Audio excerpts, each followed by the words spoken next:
Here's my biggest nightmare. I go to some store, I'm in there busy shopping, I come out to the parking lot and I notice some yahoo actually damaged my vehicle while I was inside buying beer and beef jerky. The average person might have to get their insurance company involved or pay $1,000 or more to fix this front bumper. Well, today we're gonna show you how to fix this repair for practically nothing. So let's assess the vehicle and talk about what our options are. This is a 2020 Jeep Grand Cherokee, and if you look, there's a pretty big gouge that's through the paint here and a bunch of minor scratches here. Now, in a perfect world, I could just find a local body shop that's reputable, take it to them and have them fix it, and all my problems will go away. But a lot of people don't want to lose their vehicle for a couple days or a week, or pay that $500 deductible. If this was a cash pay, it could be $1,000 or more. I will admit, they would make it perfect and you wouldn't have to do anything. But I wanna show you how I can repair this, and it'll probably be 98% perfect to the average person for very little money in an hour or less of your time. Let's get right into it. With me, I'm always gonna start with a clean, dry vehicle. So that's step one. I'm gonna wash it with some normal soap and water, and I'm gonna get it dry. So I wanna start with some light sanding, but if you wanna do it the cheapest, easiest way, if you notice there's some dimples here, you could drill those out and get some drywall screws and like put a front license plate over it. Or you can get one of your favorite stickers and just, put it over the scratch and you're done. End of video. All right, I'm gonna get set up for sanding. I want a bucket filled with water, just lukewarm water. I want a sponge or some kind of rag so I can actually carry the water. And it'd be nice to have some kind of sanding block. If you don't have a sanding block, I can just get a normal paint stick at any hardware store and I can actually cut it down to whatever size that I want. I'm only dealing with two different grits today. I'm using 1500 grit and 3000 grit, and I want to make sure that it's wet sanding paper. You can buy it at any hardware store, you can buy it at any automotive store, you can buy it online. At the end of the video, I'll show you where to get everything that we used and what we used towards the end of the video. I want to take one piece of 1500, one piece of 3000. I want to put it in my bucket and I want it to soak for at least 5 or 10 minutes so it actually softens up and rolls up.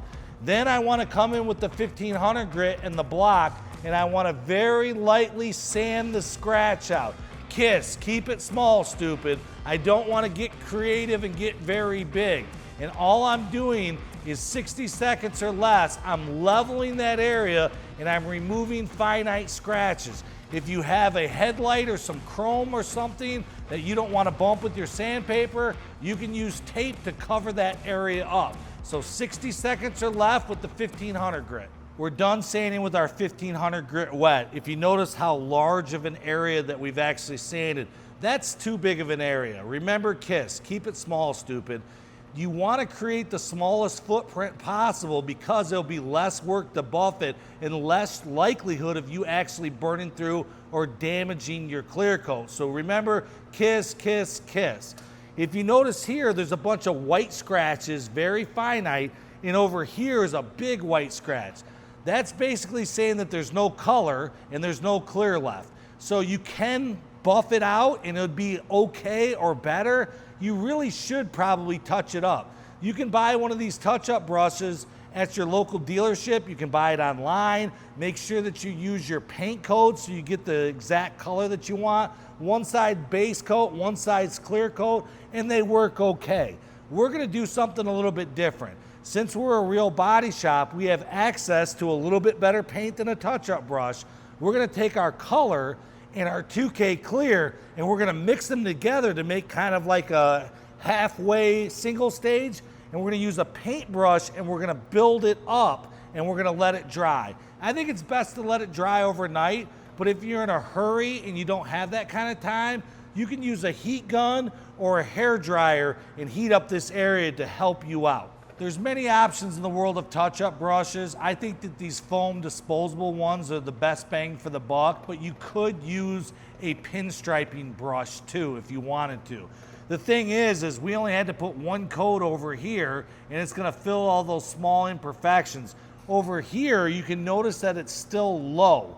We're gonna actually put a coat on, let it dry for a couple hours, or use our heat gun trick, put another coat on, let it dry for a couple hours, or use our heat gun trick, and we're gonna continue to do that and build it up so there's no low spots.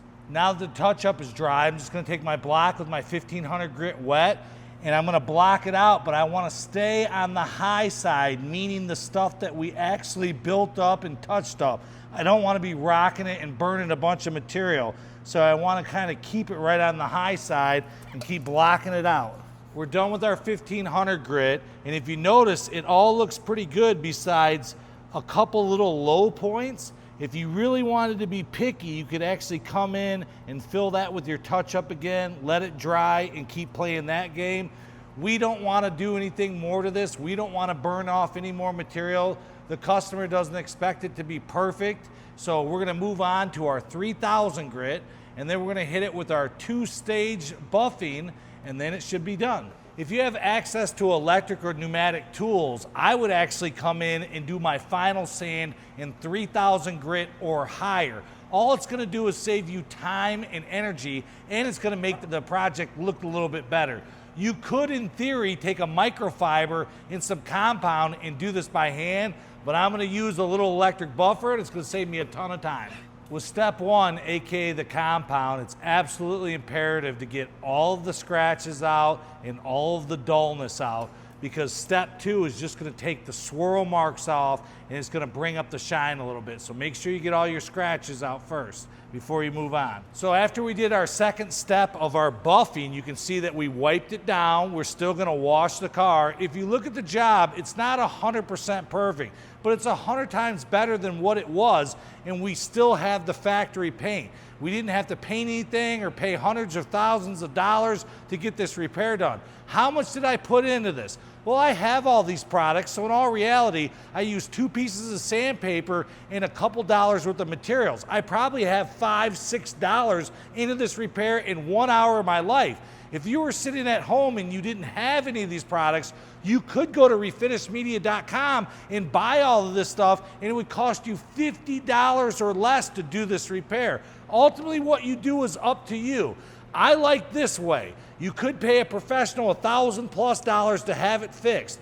There is another kind of way to get it repaired. They call it a smart repair, where guys will leave the bumper on the car, sand it, blow color and clear, and not paint the bumper. They'd probably charge you $400 or $500 to do that. I don't like those type of repairs. It would probably look better, but it's not a better repair. I like doing this or going the full-blown way, but that's just me. There's one more thing I should add, is there's something called PDR. It's paintless dent removal. If I had a little dent right here in this fender, it could cost hundreds of dollars, maybe $1,000 to paint, and it removes the factory paint job. Factory paint is always going to be more sought after, more valued than aftermarket paint. That's just the way that it works. Instead of paying a body shop hundreds or thousands of dollars to fix that little dent, you might want to get on Google and search PDR guys in my area and find somebody who does high quality PDR, and they can push those dents out and make them look flawless. Before we get out of here, I want to mention a couple other things that's imperative so you can be successful in doing these type of repairs. You want to know what paint thickness is. Now, these are like $100 or less. They're a mill gauge, but unfortunately they only work on aluminum and steel panels. So in our case, with this plastic bumper, this isn't going to help me. But if you're fixing an aluminum hood or a steel door or something, I would definitely get some readings first before you sand too much clear coat off. Also, there's something you should know about your mindset. Is this a don't be a hero or all or nothing? What I mean by that is we went in this called don't be a hero. We want to make it look better. We knew we weren't going to get it perfect, but we didn't want to sand too much off and have to repaint it. Or is your mindset, this is going to be perfect no matter what, if I have to rip the bumper off and prime it and paint it or whatever. So before you get into a job like this, are you a don't be a hero or all or nothing? And that's important to know. If you like this kind of content, make sure you like and follow our channel. It really helps David and I out. And remember, at refinishmedia.com, we have all of these products, the OptiGrip sandpaper, the 3D compound, the mill gauges, and many other things. From all of us at Refinish Media, until the next time.